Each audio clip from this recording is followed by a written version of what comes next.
Student, हमारा lecture चल रहा था स्ट्रेटेजिक मैनेजमेंट प्रोसेस का, जिसके अंदर हम अब बात कर रहे थे विजन स्टेटमेंट की। और हम लास्ट सेक्शन में डिस्कस कर रहे थे कि विजन जो है प्रोवाइड करता है direction. And entrepreneur who sell out a vision of their companies focus everyone's attention on the future and determine the path the business will take to get here। तो इस तरह हम डेवलप करते हैं अपनी बिजनेस की डायरेक्शन को कि हम किस डायरेक्शन में बिजनेस को मूव कर रहे हैं। Second, vision determine decision. The vision influence the decision no matter how big और how small that honor managers and employees make every day in a business। This influence can be positive or negative depending on how well defined the vision is। तो किसी भी organisation या business का vision जो है influence करता है उसके बिजनेस के फ्यूचर में आने वाले डिसीजन मेकिंग के अंदर, कि किस तरीके से उसका इन्फ्लुएंस या तो पॉजिटिव हो सकता है या नेगेटिव। और थर्ड हमारे पास जो है वो है vision motivate people. A clear vision exists and indicate people to action। People want to work for the company that set its sight high। तो बुनियादी तौर पर जो भी लोग ह्यूमन रिसोर्सेज एंगेज हैं बिजनेस के अंदर, उन ह्यूमन रिसोर्सेज को मोटिवेट करने में विजन स्टेटमेंट जो है बहुत ज़्यादा हेल्पफुल साबित होता है।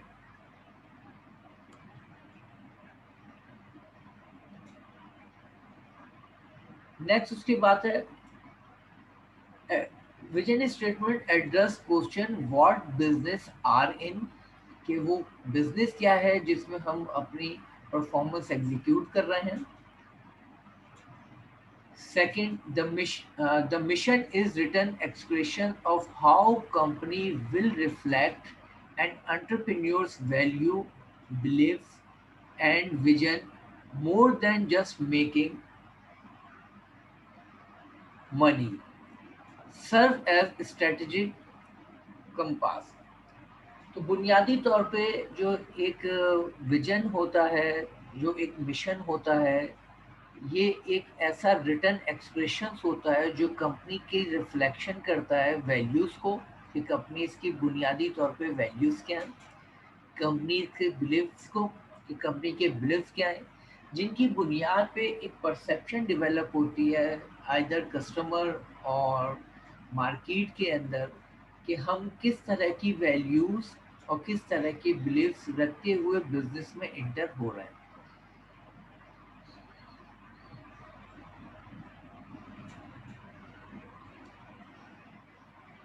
Survey of employees, 89% of the employees say their companies have a mission statement, but only 23% of workers believe their company's mission statement has become a way of doing business।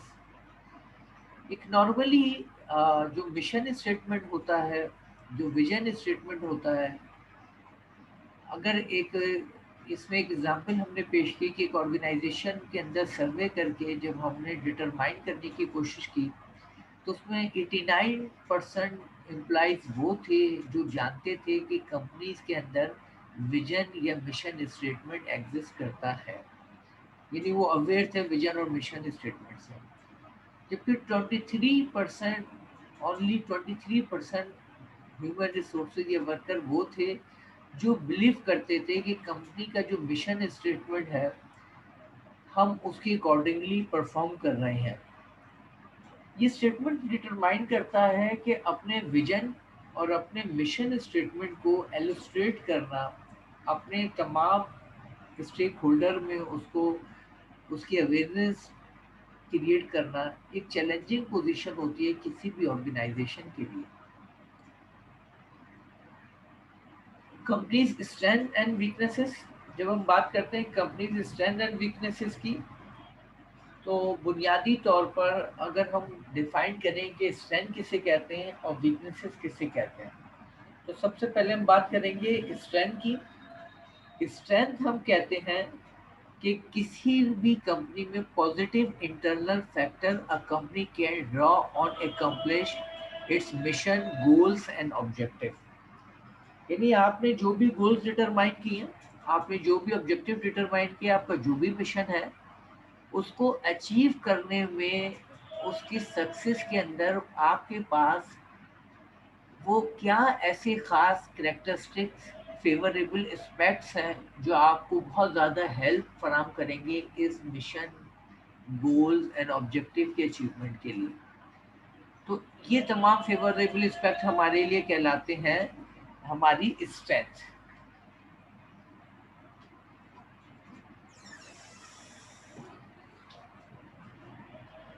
अगर हम इसको एग्जाम्पल में put करें strength की, तो इसके हम example में इस तरह नरेट या एक्सप्लेन कर सकते हैं कि फॉर इंस्टेंस कोई प्रोफेशनली अगर सिंगर बनना चाहता है, तो सिंगिंग के लिए जो उसकी स्ट्रेंथ होगी वो होगी उसकी एक अट्रैक्टिव वॉइस, जिसकी बुनियाद पे वो पब्लिकली लोगों के सामने सही तरीके से परफॉर्मेंस दे सकता है। तो हम कहेंगे कि इस फील्ड या इस प्रोफेशन के अंदर उसकी स्ट्रेंथ जो है वो है उसकी वॉइस। तो ये एक वो फेवरेबल एस्पेक्ट है कि जब तक उसकी अट्रैक्टिव वॉइस नहीं होगी उस वक्त तक ये पॉसिबल नहीं है कि वो अपने आप को सिंगिंग फील्ड के अंदर इंटर कर सके। सेकेंड है हमारे पास weaknesses. Weaknesses negative internal factor that inhibit a company's ability to accomplish its mission, goals and objective. इसी तरह किसी भी कंपनी के इंटरनल वो तमाम नेगेटिव फैक्टर जो कि उसकी गोल्स एंड ऑब्जेक्टिव की अचीवमेंट में एक रुकावट की शक्ल अख्तियार कर सकते हैं, जो कि मुख्तलिफ चैलेंजिंग पोजीशन क्रिएट कर सकते हैं, उसको हम कहते हैं वीकनेसेस। हम उसी एग्जाम्पल को रिकोट करेंगे कि अगर कोई सिंगर बनना चाहता है और उसकी स्ट्रेंथ है एक अट्रैक्टिव वॉइस, लेकिन उसकी एक इंटरनल नेगेटिव करेक्टरिस्टिक है कि वो उसके अंदर कॉन्फिडेंस की वीकनेस है, वो पब्लिक को फेस नहीं करना जानता। तो ये इसका मकसद है कि उसकी इस प्रोफेशन के लिए रुकावट, हेजिटेशन और बैरियर का सबब बने। तो बुनियादी तौर पे हम किसी भी, चाहे इंडिविजुअल हो या ऑर्गेनाइजेशन हो, उसकी स्ट्रेंथ और उसकी वीकनेस को डिटरमाइन करने का मकसद ये होता है कि हम अपनी स्ट्रेंथ को मैक्सिमम यूटिलाइज करें अपने गोल्स एंड ऑब्जेक्टिव के अचीवमेंट के लिए, और अपनी वीकनेसेस को मैक्सिमम मिनिमाइज करें ताकि हमारी जो रुकावटें हैं वो मैक्सिमम लेवल पे रिमूव हो सके और हम स्मूथली अपने ऑब्जेक्टिव बाय ऑब्जेक्टिव गोल को अचीव कर सकें। थर्ड है skin of for opportunities and threat. Opportunity की सबसे पहले हम बात करेंगे। अपॉर्चुनिटी किसे कहते हैं? A positive external factor that company can exploit to accomplish its mission, goals and objective. Same strength की तरह अपॉर्चुनिटी भी पॉजिटिव फैक्टर या पॉजिटिव कैरेक्टरिस्टिक को कहते हैं, लेकिन फ़र्क ये है कि स्ट्रेंथ का ताल्लुक होता है इंटरनल से, जबकि अपॉर्चुनिटीज़ का ताल्लुक होता है एक्सटर्नल से। तो हमें ये देखना होता है कि जो भी हम बिजनेस करने जा रहे हैं, उस बिजनेस के लिए उस पर्टिकुलर जोग्राफिकल टेरिटरी के अंदर, जिस एरिया, जिस शहर, जिस मुल्क में हम बिजनेस करने जा रहे हैं, वहाँ पे एक्सटर्नल अपॉर्चुनिटीज़ क्या क्या है। अगर ये अपॉर्चुनिटीज़ हमारे बिजनेस से मैच कर गई तो हम आसानी से अपने बिजनेस के गोल्स एंड ऑब्जेक्टिव को हासिल करने में कामयाब हो जाएंगे। और अगर ये अपॉर्चुनिटीज़ हमारे बिजनेस के अगेंस्ट हुई तो हम कभी भी अपने गोल्स एंड ऑब्जेक्टिव को अचीव नहीं कर सकेंगे। हम उसी एग्जाम्पल को रिकॉर्ड करेंगे, बहुत सिंपल एग्जाम्पल जो हमने स्ट्रेंथ और वीकनेसेस के वक्त की थी, कि अगर कोई इंडिविजुअल अपना कैरियर सिंगिंग में डेवलप करना चाहता है, लेकिन जिस शहर और जिस मुल्क में वो रहता है वहाँ पर लोग अगर इंटरटेनमेंट के बहुत ज़्यादा शौकीन हैं, तो इसका मकसद है कि वो सिंगर्स को भी पसंद करते होंगे। तो ये वो एक्सटर्नल पॉजिटिव फैक्टर है जो कि अपॉर्चुनिटी है उसके कैरियर डेवलपमेंट के लिए, उसके प्रोफेशनल डेवलपमेंट के लिए, उसके गोल्स एंड ऑब्जेक्टिव की अचीवमेंट के लिए। तो ये एक्सटर्नल पॉजिटिव एस्पेक्ट्स या एक्सटर्नल पॉजिटिव फैक्टर हमारे लिए कहलाते हैं opportunity. Fourth one is threats. Threat just like weaknesses की तरह है, वो भी नेगेटिव होती है, भी नेगेटिव, लेकिन वही डिफरेंस है जो अपॉर्चुनिटीज और स्ट्रेंथ का है कि थ्रेट्स का ताल्लुक है एक्सटर्नल नेगेटिव फैक्टर से और वीकनेस का ताल्लुक है इंटरनल नेगेटिव फैक्टर से। तो हम बात कर रहे हैं थ्रेट्स की। Threat external negative factor that inhibit a firm's ability to accomplish its mission, goals and objectives। यहाँ पर हम बात कर रहे हैं कि हम जो बिजनेस करने जा रहे हैं उस बिजनेस के लिए एक्सटर्नल वो क्या क्या नेगेटिव फैक्टर्स हैं जो कि हमारे बिजनेस के मुतासिर कर सकते हैं, हमारे बिजनेस के लिए रुकावट का सबब बन सकते हैं। इसकी एग्जाम्पल हम थोड़ी सी अब चेंज करके बात करेंगे कि पाकिस्तान के अंदर एक बहुत बड़ी प्रॉब्लम जो लास्ट फ्यू ईयर से फेस की जा रही है बिजनेस कम्युनिटी की तरफ से, कि पाकिस्तान के अंदर पब्लिक का कल्चरल फैक्टर ये है कि वहाँ पे एक कॉमन रेजिस्टेंस टू चेंज है। यही वजह है कि यहाँ पे पब्लिक फिजिकल बाइंग सेलिंग को गिव अप करके अभी तक बहुत कम परसेंटेज है जो ऑनलाइन बिजनेस की तरफ जा रही है, ऑनलाइन ट्रेडिंग की तरफ जा रही है, जबकि डेवलप कंट्रीज में ये लास्ट 10 और 15 ईयर में बहुत तेजी से प्रमोट हो चुकी है।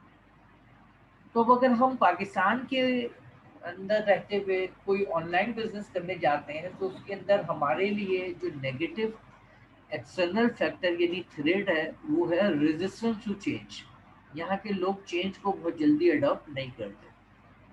तो कोई भी बिजनेस करने से पहले हमें फोकस करना चाहिए कि उस बिजनेस के अंदर अपॉर्चुनिटीज क्या है, उस बिजनेस के अंदर थ्रेट्स क्या है, उस बिजनेस की स्ट्रेंथ क्या है, उस बिजनेस की वीकनेसेस क्या है।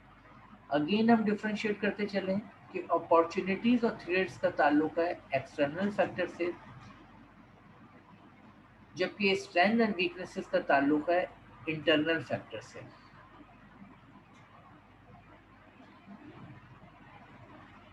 अब हम यहाँ पे डिस्कस करेंगे the power of external market forces, कि जो बिजनेस हम करने जा रहे हैं उसमें जो एक्सटर्नल मार्केट फोर्सेस हैं वो क्या क्या है। इसके अंदर सबसे पहले हम बात करेंगे टेक्नोलॉजिकल, ये आज के बिजनेस के अंदर बहुत ज़्यादा इन्फ्लुएंस रखती है। सेकंड कॉम्पिटिटिव, आज के बिजनेस के अंदर जो बहुत ज़्यादा एक चैलेंजिंग कंडीशन है वो कंपटीशन की है। पॉलिटिकल एंड रेगुलेटरी, जिस शहर जिस मुल्क में हम बिजनेस कर रहे हैं वहाँ की पॉलिटिकल इन्वायरमेंट क्या है और वहाँ की रेगुलेटरी प्रैक्टिसेस क्या है। इकोनॉमिक्स, वहाँ की इकोनॉमिक कंडीशन क्या है।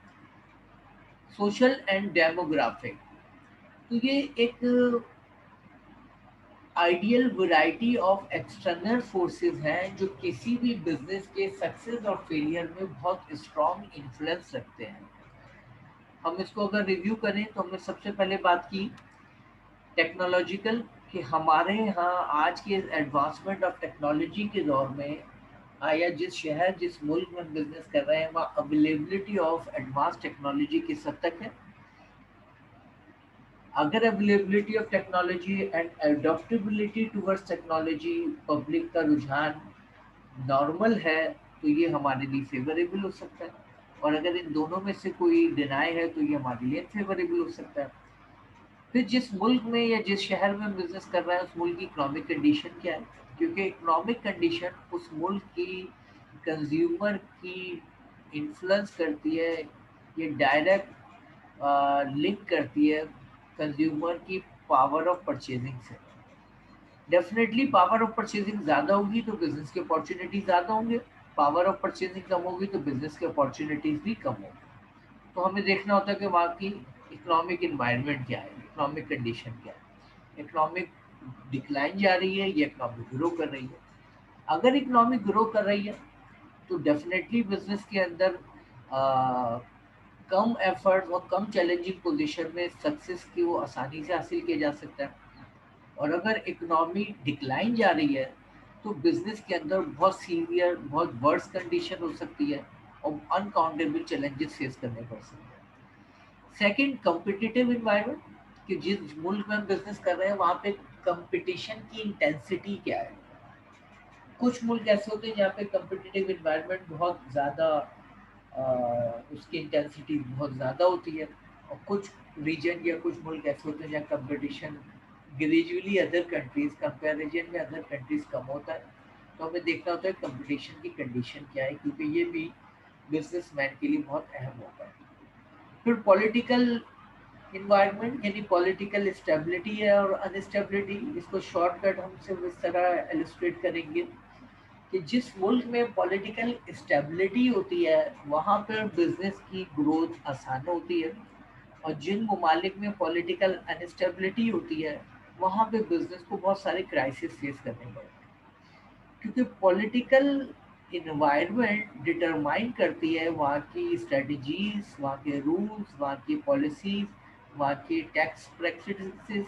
ये तमाम चीज़ें अगर कॉन्स्टेंटली कंसिस्टेंसी के साथ चलेगी तो ये फेवरेबल होगा, और अगर एब्रप्टली चेंज होंगी तो ये अनफेवरेबल होगा। फिर सोशल इन्वायरमेंट क्या है, डेमोग्राफिक इन्वायरमेंट क्या है, ये भी वो एक्सटर्नल फैक्टर हैं जो कि बिजनेस के लिए बहुत ज़्यादा इन्फ्लुएंस रखते हैं फेलियर या सक्सेस के अंदर।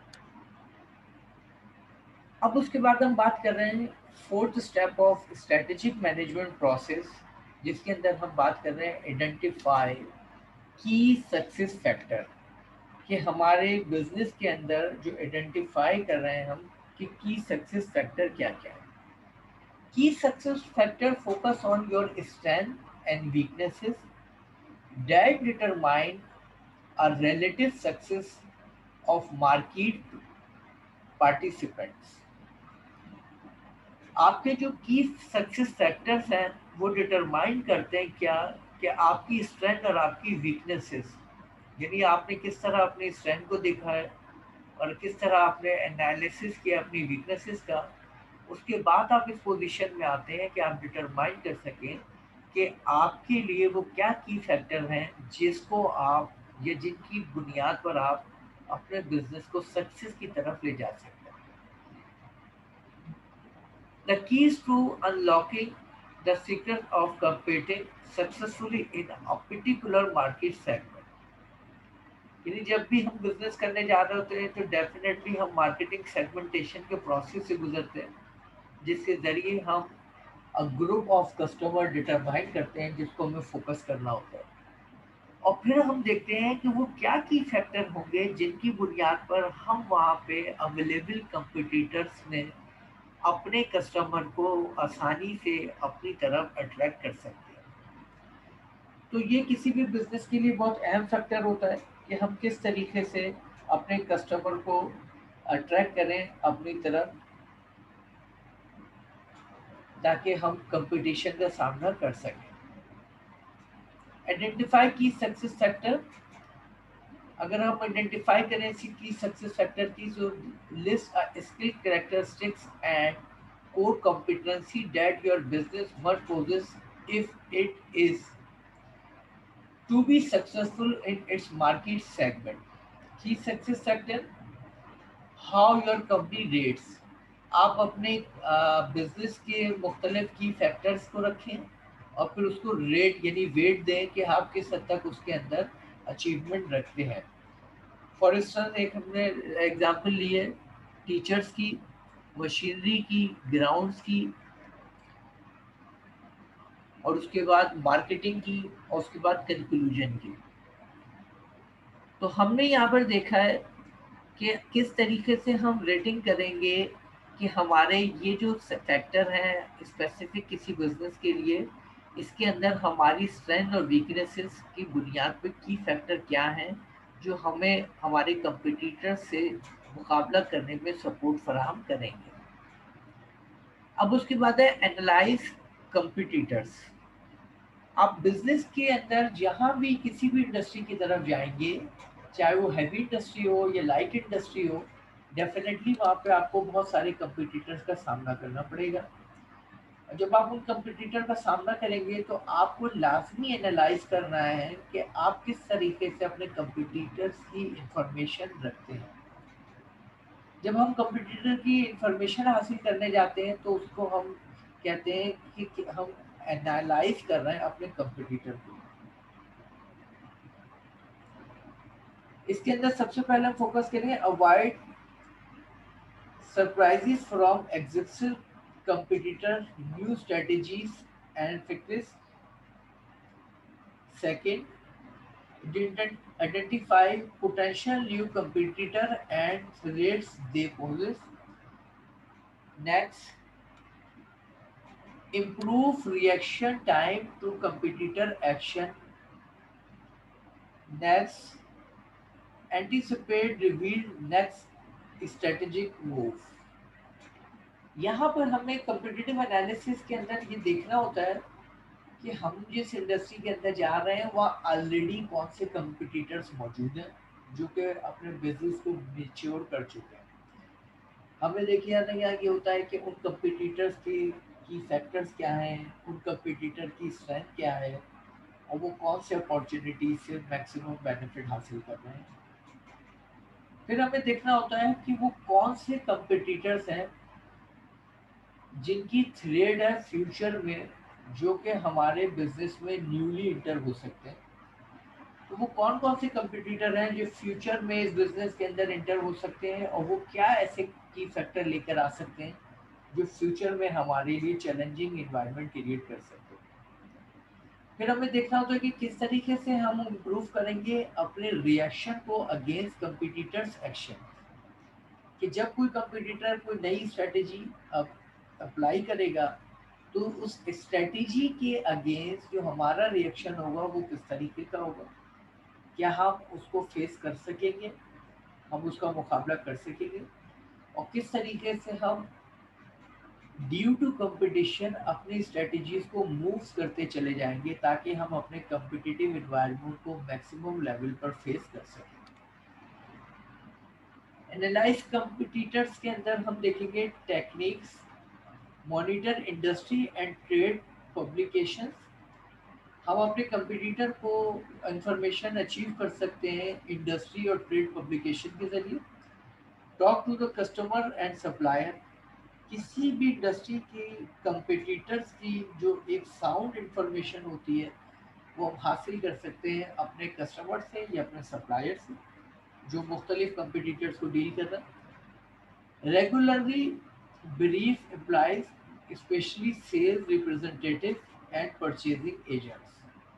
हमें अपनी ह्यूमन रिसोर्सेज अपने वर्कर में जो सबसे ज़्यादा फोकस करना होता है वो sale representative and purchasing agent जो कि कंटिन्यूसली एक्सटर्नल इन्वायरमेंट को फेस कर रहे होते हैं ताकि हम हर नई कंपटीटर्स की अपडेट को उन तक पहुंचाएं और वो उसकी बुनियाद पर अपनी ऑर्गेनाइजेशन की रिप्रेजेंटेशन कर सकें या ऑर्गेनाइजेशन के लिए रिक्रूटमेंट कर सकें.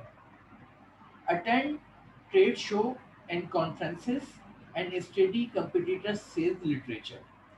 हम अपनी इंडस्ट्री से रिलेटेड जो कॉन्फ्रेंसेस होती हैं, जो ट्रेड शो होते हैं या अपने कंपटीटर्स के जो लिटरेचर होते हैं उसके ज़रिए बहुत ज़्यादा कम वक्त में बहुत ज़्यादा कंपटीटिव इंफॉर्मेशन हासिल कर सकते हैं. Watch for employment ads from competitor to get an idea about their plans for future. एक बहुत अहम पॉइंट अपने कंपटीटर्स की फ्यूचर डायरेक्शन को डिटरमाइन करने का होता है कि आप अपने कंपटीटर्स के एम्प्लॉयमेंट एड्स को फोकस करें और देखें कि वो अपनी ऑर्गेनाइजेशन के लिए top management, middle management, first line manager या नॉन मैनेजर वर्कर किस तरह की न्यू हायरिंग करने जा रहे हैं. इससे हम प्रिडिक्ट कर सकते हैं, फोरकास्ट कर सकते हैं अपने कंपटीटर की फ्यूचर डायरेक्शन को, फ्यूचर में आने वाली स्ट्रेटजीज को. तो ये वो तमाम टेक्निक्स हैं जिनके ज़रिए हम वो मैक्सिमम इंफॉर्मेशन अपने कंपटीटर की हासिल करके एनालिसिस कर सकते हैं. फर्दर जो हमारे पास टेक्निक है वो है learn about the king, learn about the kinds of equipment and raw materials competitors are importing from the Journal of Commerce Part Import Export Reporting Services. कि हमारे जो कंपटीटर हैं वो किस तरह की इक्विपमेंट और किस तरह का मटेरियल यूज़ कर रहे हैं और अगर वो इंटरनेशनल ट्रेड में इंगेज हैं, एक्सपोर्ट और इंपोर्ट कर रहे हैं तो वो कहाँ से ये इंपोर्ट और एक्सपोर्ट एक्टिविटी में एंगेज है। Buy competitors product and benchmark them. आप अपने कंपिटिटिव एनवायरनमेंट में जो किंग पोजीशन पे कंपटीटर है आप उनके प्रोडक्ट को बाय करें और आप उसको अपनी प्रोडक्शन के लिए बेंचमार्क बनाएं। कि फर्स्ट स्टेज में आप कंपटीटर से आगे निकलने के बजाय आप पहले स्टेप में कंपटीटर तक पहुंचने की कोशिश करते हैं और जब आप कंपटीटर तक पहुंच जाते हैं तो फिर आप नेक्स्ट स्टेप इनिशिएटिव लेते हैं कंपटीटर से आगे निकलने के लिए। तो आपको उसके लिए ज़रूरी है कि अपने किंग कंपटीटर की प्रोडक्ट को बेंचमार्क बनाना। Next, get competitor credit reports. आपके लिए ज़रूरी है कि आपने कंपटीटर की क्रेडिट रिपोर्ट्स हासिल करें। इससे उसकी फाइनेंशियल स्ट्रेंथ का पता चलता है कि आपके कंपटीटर की फाइनेंशियल स्ट्रेंथ साउंड है या वीकनेसेस की तरफ है, जिससे आप अपने कंपटीटर को फ्यूचर में चैलेंजिंग पोजीशन में लाने की स्ट्रेटजी डेवलप कर सकते हैं।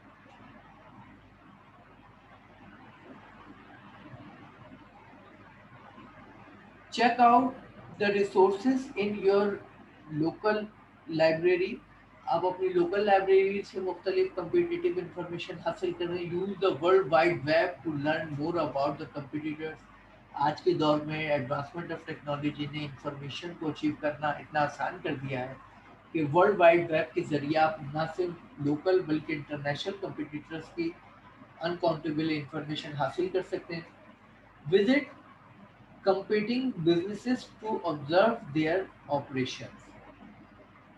वो तमाम बिजनेस जो प्रेजेंटली या पास्ट में compete कर चुके हैं तो हम देख सकते हैं कि उनके जो ऑपरेशन थे वो किस हद तक किस तरह की क्वालिटी रखते थे जिसकी बुनियाद पर वो अपने कंपटीटर को compete करने में कामयाब हुए।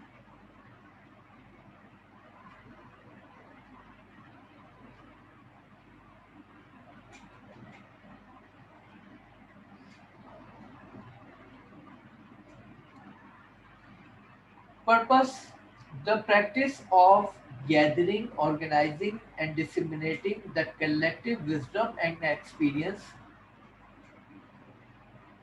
of companies employ for the purpose of strengthening its competitive position।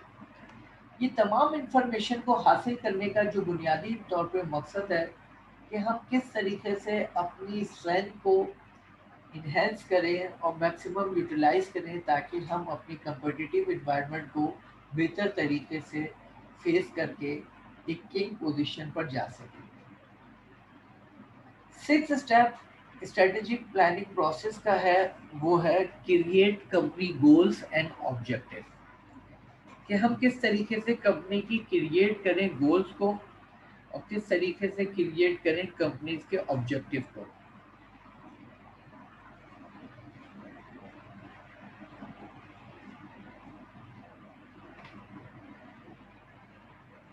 अब अगर हम बात करें गोल की, the broad, longer range attribute a business seeks to accomplish key tend to be general and sometimes even abstract। गोल बुनियादी तौर पे वो मकसद होता है कि जो कोई भी ऑर्गेनाइजेशन लॉन्ग रेंज में अचीव करना चाहती है, more than 1 year, more than 5 year, more than 10 year या मोर देन 20 ईयर। तो जब हम लॉन्ग टर्म बेसिस में कोई अपना मकसद, कोई अपना ऐसा अचीवमेंट डिटरमाइन करते हैं तो ये हमारी कहलाती है गोल। अब गोल की यहाँ पर जो करेक्टरिस्टिक्स होती है वो ये होती है कि गोल जो है इतनी ज़्यादा आसान ना हो कि जर्नल हो जाए और इतनी ज़्यादा मुश्किल ना हो कि इम्पॉसिबल हो जाए। और दूसरा, गोल जो है इजी टू अंडरस्टैंड होनी चाहिए ताकि गोल को हिरारकी ऑफ मैनेजमेंट में लोअर लेवल तक पहुंचाना या अंडरस्टैंड कराना आसान हो।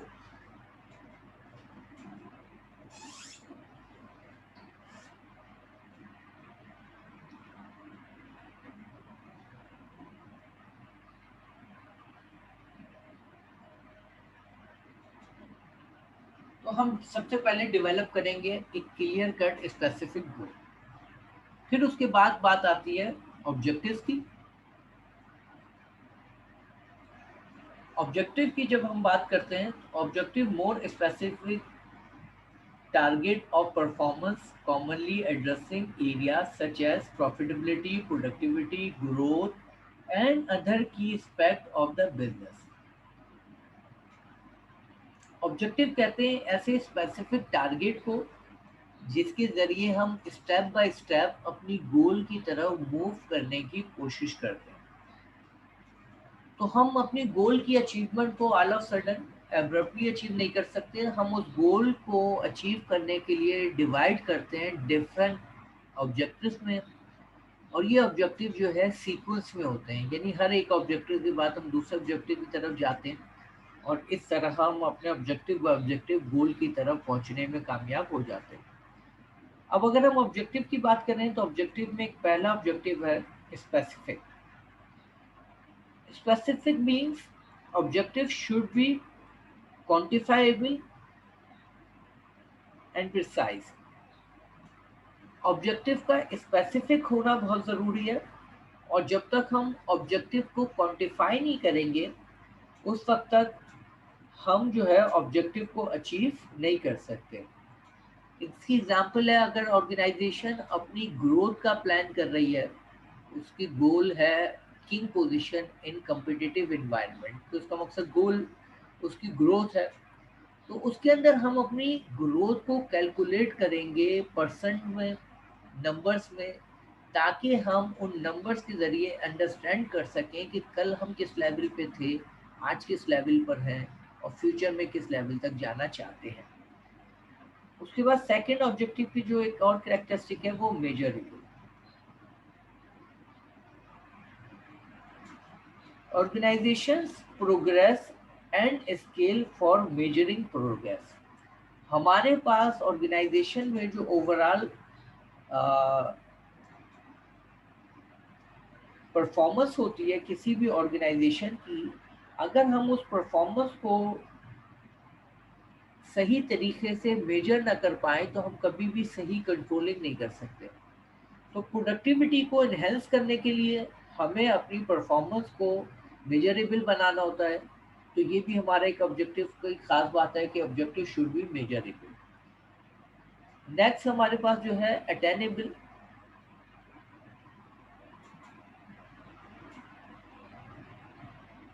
ऑब्जेक्टिव जो है अटेनेबल होने चाहिए, यानी ऑब्जेक्टिव जो है रियलिस्टिक होने चाहिए।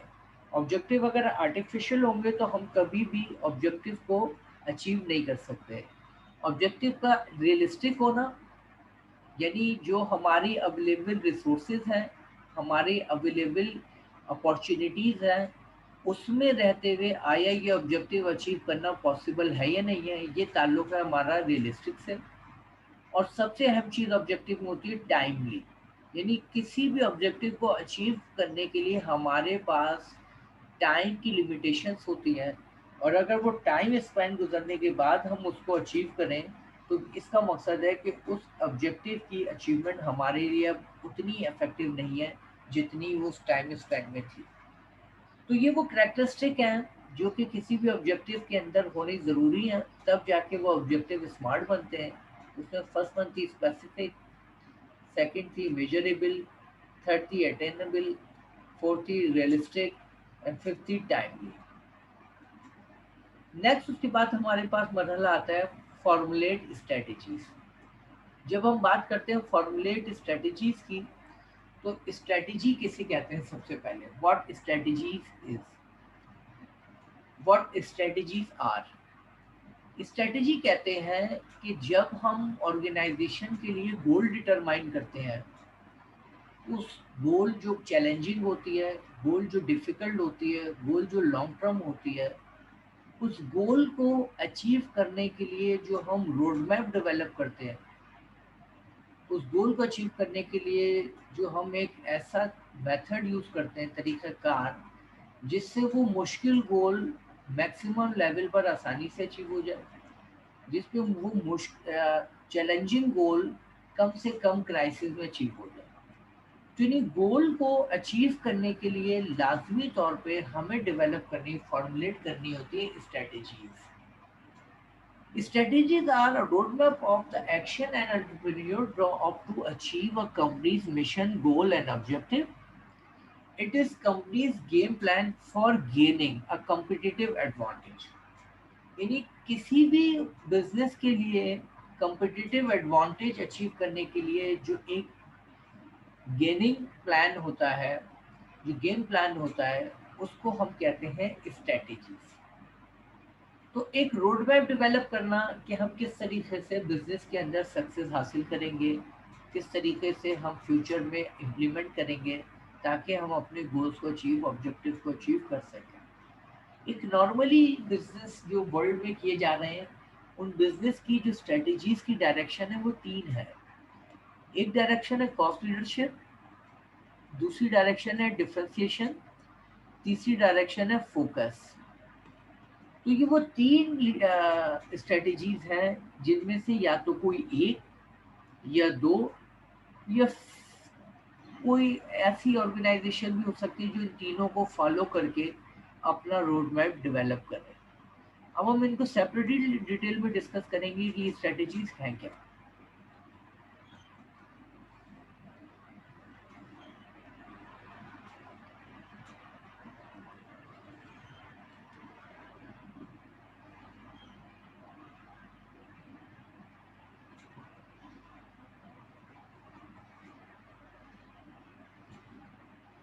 सबसे पहले हम बात करेंगे कॉस्ट लीडरशिप की। Cost leadership goal to be the lowest cost producer in the industry market segment. Low cost leader has an advantage in reaching buyers who buy on the basis of price, and they have the power to set the industry's price floor. सबसे ज्यादा business में जो अहम strategy समझी जाती है वो है कॉस्ट लीडरशिप।